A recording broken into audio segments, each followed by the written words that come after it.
Le transformateur, généralité. Le transformateur est un convertisseur statique permettant en alternatif la modification de certaines grandeurs. Par exemple, la tension ou le courant. Ceci s'effectue sans changement de fréquence. Il permet tout simplement le transfert en alternatif d'une puissance électrique de la source vers une charge.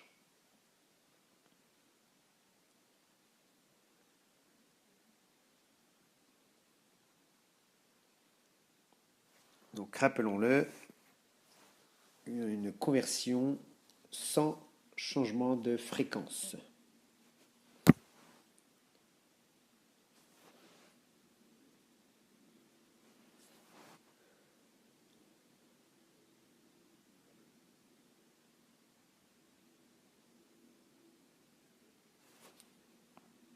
Ensuite, convention et notation.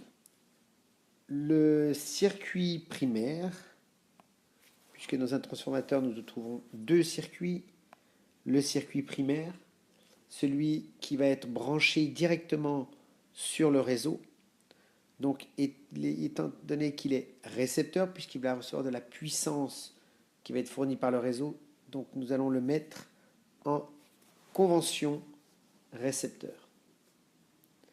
Alors que le circuit secondaire, lui, va fournir de la puissance à une charge. On va donc le noter en convention générateur puisqu'il fonctionne en générateur. Alors, un petit schéma général de principe que voici. Donc, au centre, le transformateur avec ici notre transformateur représenté ici que j'entoure. Voici. Avec au circuit primaire, donc une source alternative, donc qui est notre réseau en général. Dans notre cas, que l'on note U1, la tension du primaire, I1, la tension, le courant du primaire, une charge que l'on place au secondaire, que l'on va appeler donc le récepteur, et le secondaire qui va avoir une tension UE2 et un courant I2. Donc le primaire est en convention récepteur, le secondaire, ici, est en convention générateur. Nous observons ici un schéma un peu plus réaliste du transformateur avec donc un bobinage qui se situe à ce niveau-là, au niveau du primaire, constitué de N1 spire, il est en convention récepteur. Un deuxième bobinage que l'on appelle le circuit secondaire, qui est constitué de N2 spires, une spire étant un tour de fil de cuivre. Il n'y a aucun lien électrique entre le primaire et le secondaire. Par contre, nous avons un lien magnétique assuré par le circuit magnétique qui est ici. Donc c'est tout simplement un noyau qui est constitué de tôles empilées qui va permettre donc de limiter notamment tout ce qui est perte dans le fer, perte par hystérésis et perte par courant de Foucault.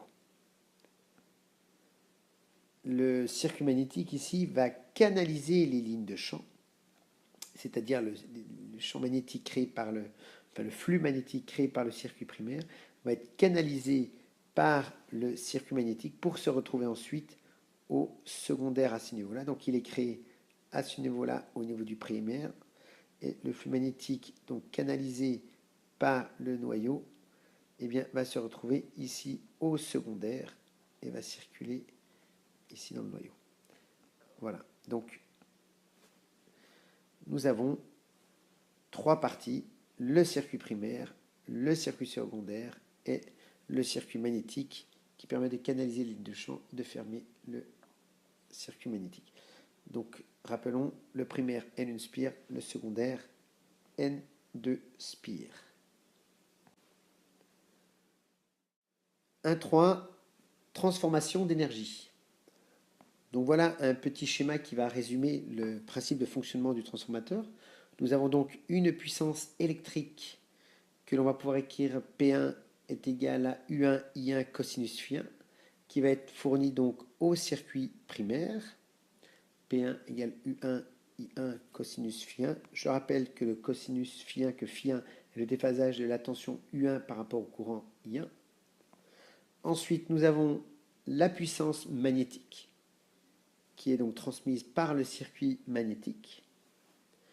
Et nous avons ensuite le secondaire du transformateur qui va ensuite nous fournir, ou plutôt alimenter une charge, donc circuit secondaire qui va alimenter une charge à l'aide d'une puissance P2 égale à U2 fois I2 cosinus φ2, où φ2 est le déphasage de U2 par rapport à I2.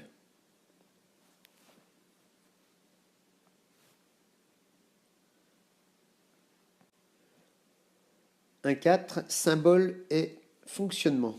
Nous avons donc ici la symbolisation du transformateur, donc convertisseur statique alternatif alternatif.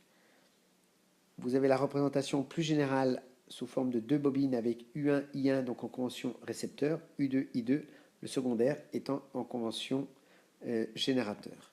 Nous avons une troisième forme de représentation, U1 I1 U2 I2, que voici.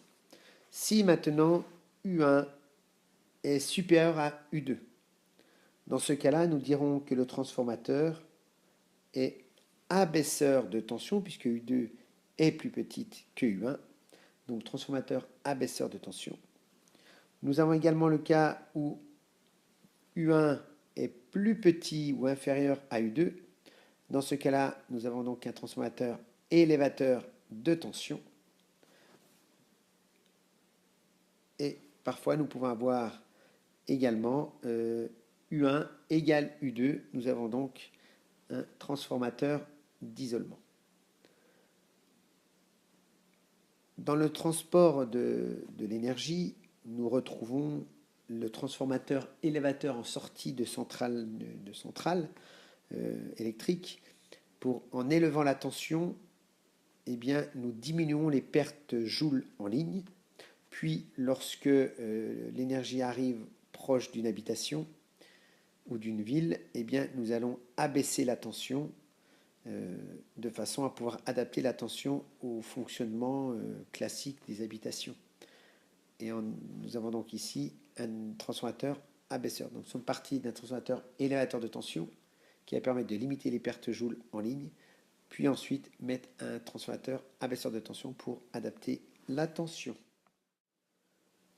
Deuxièmement, le transformateur parfait. Donc nous allons étudier ici deux types de transformateurs, le transformateur parfait et le transformateur réel. Le transformateur parfait, qu'est-ce que c'est? Alors définition, on dit qu'un transformateur est parfait lorsqu'il ne provoque aucune perte d'énergie. Ceci va impliquer trois conditions. Pas de perte dans le cuivre. Les pertes dans le cuivre, c'est ce que l'on appelle les pertes par effet Joule. Ce qui veut dire que l'enroulement du primaire et l'enroulement du secondaire ne présentent pas de résistance interne. Dans la réalité, le circuit primaire va présenter une résistance R1, le circuit secondaire va présenter une résistance R2, puisque ils sont constitués chacun de fils de cuivre qui, bien évidemment, un fil possède une résistance interne. Donc ici, nous allons négliger ou supposer que ces résistances sont nulles. Ensuite, pas de perte magnétique. Pas de perte magnétique, ça veut dire pas de courant de Foucault, ni de perte par hystérésis. Je vous rappelle que les courants de Foucault sont utilisés dans le fond d'une casserole, par exemple. Lorsqu'on place la casserole sur une plaque induction, nous créons des courants de Foucault au fond de la casserole qui vont permettre de faire chauffer de l'eau. Ici, dans un transformateur, le circuit magnétique est feuilleté de façon à limiter un maximum les pertes par courant de Foucault, qu'on appelle encore les courants induits. Ensuite, pas de fuite magnétique. Alors les fuites magnétiques, les lignes de champ créé par le primaire, enfin le champ magnétique créé par le primaire, est canalisé en totalité par le circuit magnétique. Donc à l'extérieur du transformateur, nous n'avons pas de fuite magnétique. Donc pour ce transformateur parfait, nous allons définir ce que l'on appelle le rapport de transformation. Donc c'est une caractéristique qui va représenter donc notre transformateur. Le rapport de transformation est noté petit m, pardon, et il est égal à U2 sur U1, tension secondaire divisée par la tension primaire. Il est égal à I1 sur I2, également à N2 sur N1. Je rappelle que N2 est le nombre de spires au secondaire, N1 le nombre de spires au primaire, et que I1 est le courant au primaire, I2 le courant au secondaire, U2 la tension au secondaire, U1 la tension au primaire. Donc l'ensemble de ces caractéristiques sont reliées par le rapport de transformation. Si maintenant M est plus petit que 1, ça veut dire que U2 est plus petit que U1. Nous avons donc un transformateur abaisseur de tension. Si M est supérieur à 1, dans ce cas-là, U2 est supérieur à U1. Nous avons donc un transformateur élévateur de tension. Si maintenant nous avons M qui est égal à 1, nous avons un transformateur d'isolement.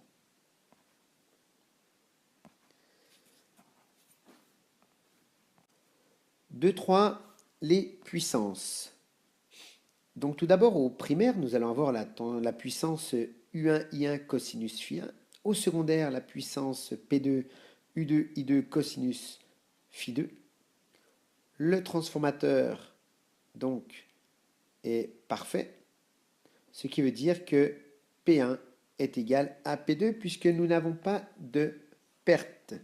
Ce qui veut dire que le rendement qui vaut P2 sur P1, c'est-à-dire la puissance au secondaire divisé par la puissance au primaire, est égal à 1. Observons les autres puissances. Q1, puissance, je vous rappelle, réactive, alors que P1 et P2 sont des puissances actives. Donc Q1, U1, I1, sinus phi1, Q2, U2, I2, sinus phi2. Eh bien, comme nous avons obtenu que P1 égale P2, ce qui veut dire que phi1 est égal à phi2, eh bien, le rapport de transformation U2 sur U1 est égal à I1 sur I2, produit en croix, nous allons retrouver U2, I2 est égal à U1, I1. D'où, ensuite, nous pouvons écrire que phi1 égale phi2, puisque sinus phi1 va être égal à sinus phi2. Nous pouvons également écrire avec U2, I2 qui vaut S2, U1, I1 qui vaut S1, nous avons l'égalité des puissances apparentes. S1 égale S2, ou S2 égale S1. Je vous rappelle que la puissance apparente est une puissance de dimensionnement qui va être justement utilisée ici pour le transformateur, c'est-à-dire la puissance que l'on va retrouver sur la plaque signalétique du transformateur, exprimée en volt-ampère, est la puissance apparente du transformateur.